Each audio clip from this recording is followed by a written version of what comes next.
After the amazing polling that Donald Trump is having and the lightning speeds that he is moving at, even some Democrats are starting to come around to him. Bill Maher was talking about Trump's plan to shut down the Department of Education, and to my surprise, he actually agreed with him.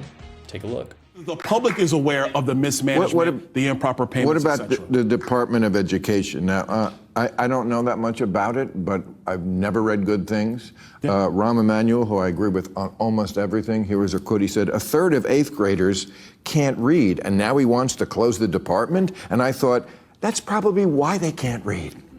Or at least partly. I mean, the numbers keep getting worse and worse and worse. And I don't know if the Department of Education is anything but, I mean, it doesn't really, I don't know what it does, except take money. It's sort of a middleman. It doesn't like run classrooms or do stuff like that. I don't think it makes policy. So where are you on something like that? I think that the Department of Education has to essentially be closed. A lot of the authorities got to get sent back to the states. The dollars we appropriate actually need to go directly into the hands of parents, so that they can use those resources in their states and in their communities to find the best outcome for their children. When the Department of Ed was created in 1977, our reading scores and math scores for kids 4th and 8th grade were higher than they are today. No. So it's not worked.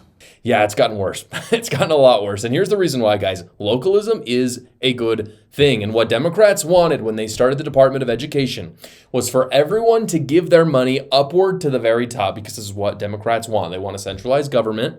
And then the plan was that the Department of Education was basically going to distribute it downward wherever they wanted it. And the problem is that these bureaucracies are, first off, horribly run, but then second, they also are full of corruption, and so the money gets whittled down. And so the money that, if you had just given it to your actual school, if you had just given $1,000 to your school, they would have gotten $1,000. But if you give $1,000 to the Department of Education, your school is going to get $800 after it goes through the cycle of corruption and horribly run bureaucracy. All that tax money that we send to the federal government should just go away completely. Like, seriously, get rid of the federal income tax and increase the local city tax. That's what I would have. I think that's what most conservatives would have. I think if you introduced legislation like that, if you said, hey, done with income tax, and your city is going to determine the tax, and that's going to mean that you're going to want to move to some cities and not. I mean, I would personally love to live in a city where there's just a flat 10%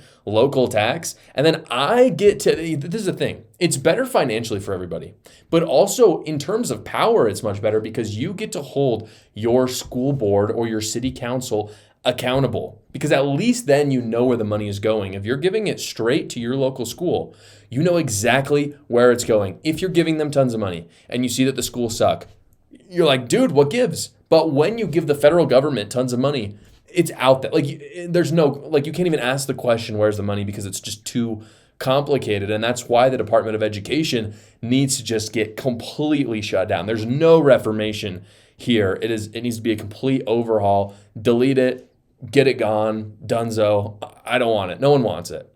And again, it's not just about the money. It's because you get infinitely more power at the local level than you do at the federal level. And that's why it's such a slam dunk for Donald Trump, by the way, because the Department of Education does nothing but hurt Americans. And Bill Maher talks about it perfectly in that clip. I mean, he's like, I don't even know what they do. It's because they don't do anything positive. Absolutely nothing. And the only people defending it, by the way, are defending it because they're in bed with the teachers' unions, which, by the way, they benefit from the Department of Education all the time. And so I've seen Democrats on X saying Trump wants to end education in America. And that's the most dishonest straw man out there. What he's wanting to do is give up the power in the executive branch, which he is the leader of, so that you have more money and more power to do with your kids' education what you will. But of course, as we all know, Democrats hate that because they actually want to control your kids. Well, usually tax season sucks, guys, but that was until I found a company that hates the IRS as much as you do, and because of that, they get the best return possible. Quick Tax America. Quick Tax America is a non-woke company that does all federal tax returns for only $69, no matter how complicated your taxes are. It's a completely transparent price because it's their only price, and they do all the work for you. You simply upload your files, answer a few questions, And then you finish up with a 15-minute finish your return call with a tax professional. They do all the rest of the work. So don't partner with woke companies that are going to make you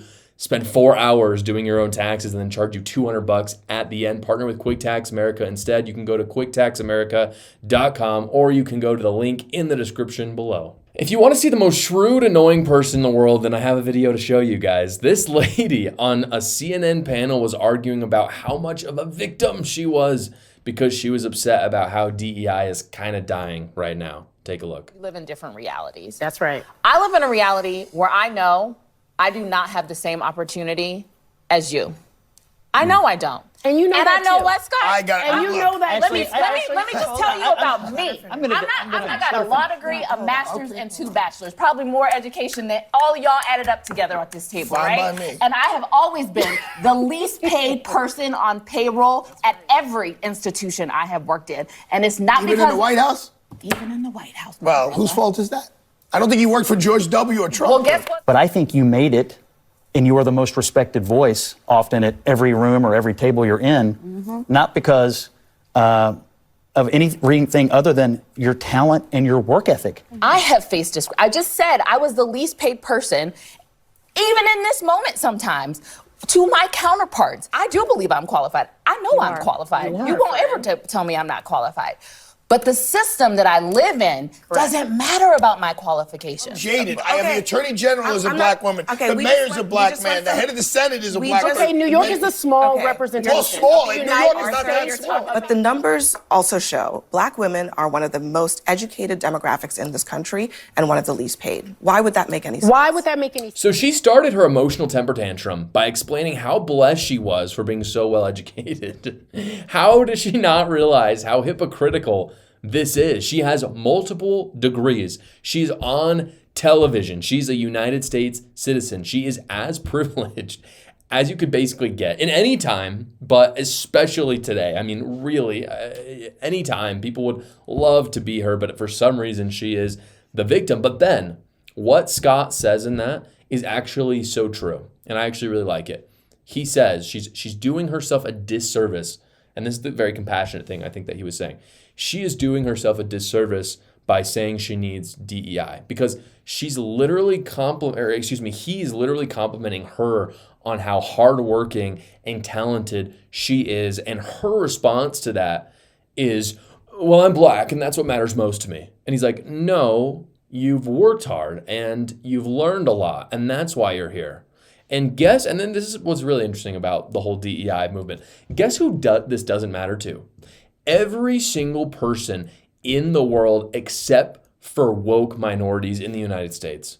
I'm not talking minorities. There are a ton of minorities that don't care about DEI. Hispanics, they don't care. They do not care. Other nations do not care about this. This is a unique United States problem where there's a subset of the minorities that are woke that care about this.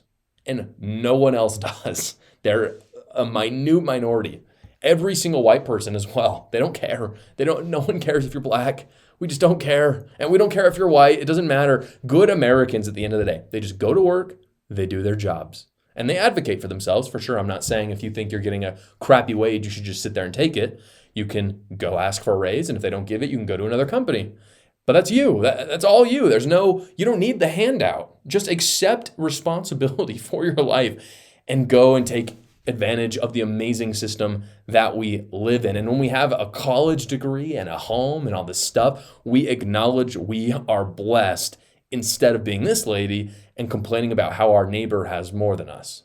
Thank you so much for watching, guys. If you haven't already, go down below, like the video, subscribe to my channel, and watch another video.